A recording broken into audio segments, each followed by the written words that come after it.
À la chapelle Notre-Dame du Bon Secours sur la rue Saint-Paul, les 27 et 28, on sera en pleine mer Égée avec un programme qui a un nom qui va plaire énormément aux hellénistes, aux gens qui s'intéressent à la mythologie grecque. C'est sans doute le cas à la fois de Karina Gauvin, à qui on dit bonjour, et de Nicolas Ellis. Ce concert euh, a pour titre, Électre et Iphigénie. alors, qui sont ces deux personnes? Alors, Électre et Iphigénie, c'est deux sœurs, filles du roi Agamemnon qui a mené les Grecs vers Troie pour la guerre euh, contre Troie. Et ce sont toute la famille des Atrides. C'est vraiment au cœur un peu de la mythologie. Ça a inspiré nombre d'écrivains de l'Antiquité, Sophocle, Euripide, mais aussi évidemment tout plein d'écrivains d'aujourd'hui, du baroque, de la Renaissance, de l'époque romantique, et aussi beaucoup de compositeurs. Et donc, le concert que nous, on propose, donc, c'est deux compositeurs, Gluck et Mozart, qui se sont, qui ont écrit sur des livrets de la musique sur ces personnages-là. Gluck a même écrit deux opéras, Iphigénie en Aulide, qui est avant la guerre de Troie, et Iphigénie en Tauride, qui est l'histoire juste après la guerre de Troie. Et Mozart a écrit son opéra Idoménéo, qui se passe, lui, en Crète, qui se passe après la guerre de Troie, et dans lequel il y a le personnage d'Électre. Et Électre, dans cet opéra-là, elle est très... évidemment, elle arrive du carnage de Mycène, de toute sa famille qui est en quelque sorte entretuée. Puis, mais on ne le sait pas dans l'opéra, puis c'est un personnage très tourmenté, très compliqué. Et l'idée du concert, c'est un peu de jeter une lumière sur le backstory, si on veut, de ces personnages-là, comment elles arrivent, Arrière-scène d'une certaine façon. La c'est ça. genèse du projet, Karine, peux-tu nous en dire un petit peu là-dessus? La genèse de ce projet, Karina? La genèse, mais en fait, Nicolas voulait refaire du Gluck avec moi parce qu'on en avait fait durant la pandémie. On avait eu la chance de faire quelques concerts avec les Lions du Roi. On était allés à Québec. Après ça, on avait fait ça au Domaine Forget avec beaucoup de bonheur, beaucoup de plaisir. Et puis, Nicolas, il découvrait un peu ce répertoire-là que moi, je trouvais extraordinaire. J'avais eu la chance, quelques années avant, de chanter Armide dans une production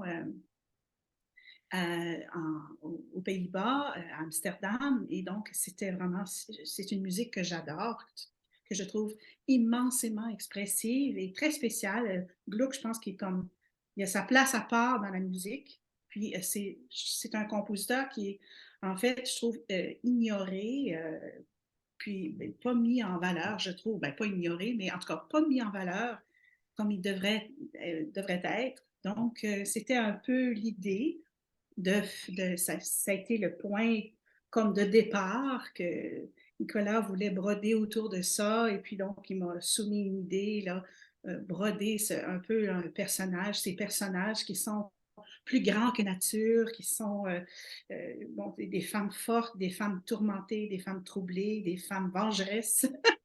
Donc, et puis c'est devenu un petit peu avec le temps ma spécialité, les méchantes, même si dans la vie, je suis.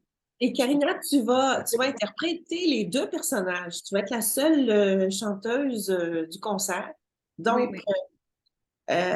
et puis, il va y avoir l'orchestre de l'Agora, dirigé par Nicolas. Est-ce que c'est un orchestre, un gros orchestre pour l'occasion? Euh, C'est une trentaine de musiciens. C'est un orchestre qu'on dit de taille mozartienne. Donc, c'est tous les bois. Là, sur cette photo-là, c'est ça, on est plus une quinzaine, là, mais bref, c'est les bois par deux, corps, trompette, timbales, avec cordes. Donc, c'est quand même un orchestre qui va occuper toute la scène, si on veut, de la chapelle Notre-Dame de Bon Secours. Donc voilà, donc ça va être...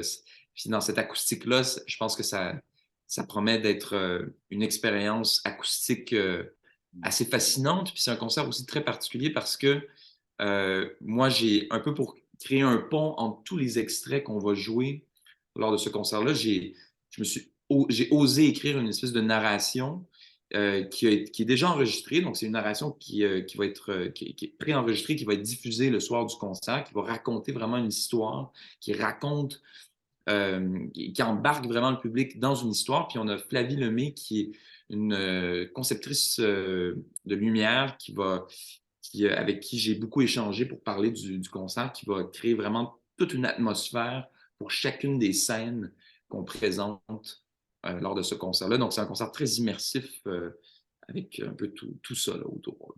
Et tu as inséré aussi un mouvement de symphonie de Haydn. La raison? Oui, c'est ça. Ben, donc, il y a plein de... C'est un concert, comme on disait, il y a des extraits, évidemment, des opéras de Gluck et de Mozart, des opéras Iphigénie, Idoménéo de Mozart, mais aussi des ballets de Gluck, Sémiramidé. On a aussi la danse des Furies qui était dans ce ballet pantomime Don Juan, puis qu'on retrouve aussi dans Orphée et Eurydice. Et on a cette symphonie-là de Haydn, la numéro 39 en sol mineur, qui l'a lui-même surnommé la tempête, donc, ou plutôt la mer troublée. C'est plutôt la mer troublée. Donc, c'est une symphonie qui se prêtait bien à l'action sur la mer, l'exil des deux personnages qui doivent quitter leur patrie pour des raisons différentes. Donc ça nous embarquait bien dans toute cette atmosphère-là. Tu vas retrouver, Karina, une atmosphère de théâtre. C'est très théâtral comme aventure, et ça te convient tout à fait. Oui, oui, mon petit côté théâtral, c'est sûr. Bon, évidemment, parce que je suis chanteuse d'opéra, hein, donc oui, je vais découvrir ça en fait avec Nicolas. Là, j'ai pas, bon, j'ai lu le texte, mais le visuel, là, on va découvrir ça ensemble dans les prochains Une jours. fois dans l'espace théâtral comme tel, dans une petite église comme cette chapelle, j'imagine que sur le plan sonore, ça doit avoir une richesse assez exceptionnelle, non? Je pense que ça va être joli. J'ai hâte de voir là, avec un ensemble quand même plus volumineux. Moi, j'ai déjà fait des concerts dans le passé avec des plus petits ensembles. Donc, ça va être intéressant là, de voir comment ça va sonner là, avec un ensemble plus important. Donc, Karina, découvrir ça. après ces concerts des 27 et 28 avril à la chapelle Notre-Dame de Bon Secours, on le rappelle, comment va se passer ta fin de saison et ton été? À qui, excuse-moi? Oui. Karina. Karina. Oui. C'est un calendrier bien rempli, quoi. J'ai beaucoup de pain sur la planche. En fait, puis je racontais ça un petit peu à Nicolas, il va y avoir énormément de choses comme en même temps, parce qu'en fin de semaine, je m'en vais à Québec. Je vais chanter avec l'Orchestre symphonique de Québec, avec Fabien Gabel, un programme totalement différent. Je vais chanter les du Parc avec orchestre et quelques duos avec Michael Schade, ténor. Mm. Et puis après ça, je reviens, je vais faire une deuxième de Mahler ici à Montréal. Après ça, je me dirige vers Boston. On m'a demandé, là, dans les derniers jours, de remplacer quelqu'un, là, vraiment à la dernière minute. Il y a une grosse production opéra Circé de Desmarais, donc dans le grand style français baroque. Donc ça va être à Boston au début juin, mais c'est bon, opéra avec mise en scène, etc., costume, vraiment dans le style baroque. Donc, il faut que j'apprenne là, la musique. J'ai beaucoup d'études à faire. Et puis, au travers de ça, je vais revenir faire une symphonie ici. En tout cas, ça va être Et quand on est une en star même temps. internationale, quand on est une star à l'international comme tu peux l'être, là, on cherche les jours de congé en quelque part pour reposer sa voix. Mais Nicolas, de ton côté, allez, toi, tu vas lancer la saison. La 10e saison de l'Agora. C'est ça, le 24 mai, l'Agora annonce sa 10e saison, la saison 2023-2024. Donc, ça va être c'est un événement bénéfice en même temps. Donc, on vend des billets, puis on essaie de rassembler un peu les grands collaborateurs, les grands partenaires de l'orchestre des dernières années, aussi ceux qui sont arrivés aussi dans le cercle un peu plus récemment. Donc ça va être c'est un moment très spécial pour nous parce que c'est ça, ça va déjà faire 10 ans que ça existe. Il y a eu un grand chemin quand même parcouru, puis en même temps une grande route qui est devant nous qu'on veut explorer. Donc, c'est l'heure des bilans, mais en même temps, c'est l'heure aussi de rêver puis de voir comment est-ce qu'on se tourne Si vers tu le me futur. permets, Donc, si tu me permets, j'aimerais souligner la présence de Jean-Frédéric Caron, qui, oui, au sein de la formation de l'administration, c'est lui qui est directeur général, qui est ton bras droit d'une certaine façon, ton collaborateur, souligner sa compétence, sa jeunesse, son énergie. Et je l'ai, en fait, je ne vais pas te raconter la petite histoire, mais quand même, la formation que vous avez mis ensemble il y a 10 ans a donné une nouvelle couleur à la musique symphonique à Montréal. Tu dois en être très oui, conscient et en même temps très fier, sans doute. ouais, ben, je pense que, je veux dire, à la base, je veux dire, les musiciennes qui en font partie, on prend énormément de plaisir à jouer ensemble, à créer des projets comme le concert Electre et Iphigénie. C'est un concert qui est vraiment à l'image de l'Agora parce que on crée, c'est pas un, c'est, on se détache un peu du concert, disons, plus conventionnel où on écoute une ouverture, concerto, symphonie. Là, il y a toute une trame narrative, il y a une immersion pour le public.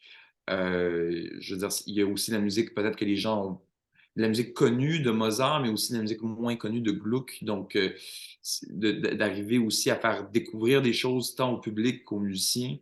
Puis c'est un peu, à mon avis, artistiquement, c'est un peu l'ADN de l'Agora d'arriver à créer ce genre de surprise-là, puis en même temps aussi de créer une expérience pour le public où les gens vivent vraiment un voyage, puis une aventure. Donc c'est quelque chose qu'on espère continuer évidemment dans les saisons prochaines. Moi, c'est quelque chose qui m'habite énormément de pouvoir ajouter une dimension narrative à nos concerts. Mais il faut dire qu'en même temps, Karina, je ne sais pas si Nicolas t'a invité à courir 10 kilomètres, là, mais il y a eu une levée de fonds plus récemment. Là, où les gens étaient invités à courir avec l'orchestre de l'Agora. J'ai vu ça, puis j'ai vu qu'à la fin de sa course, il s'est gâté lui-même en s'offrant une grosse poutine. Grosse Voilà. poutine. Eh oui. J'ai trouvé ça Ensuite, génial. Nicolas, tu vas rentrer bientôt en poste avec les Violons du Roi. Mhm. C'est ça, donc à partir de la prochaine saison, je débute mon mandat de premier chef invité pendant 3 ans avec les Violons du Roi, un ensemble avec lequel j'ai beaucoup travaillé dans les dernières années.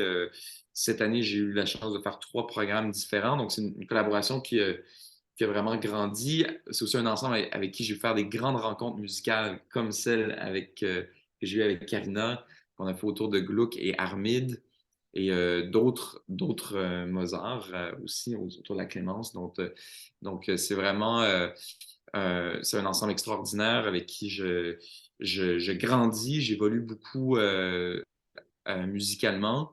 Puis je pense que de pouvoir juste développer quelque chose sur le long terme avec eux, ça ne peut qu'être positif. Donc j'ai Karina, bien. c'est fascinant de regarder travailler ce jeune homme, de regarder travailler Nicolas Ellis quand il a la baguette à la main.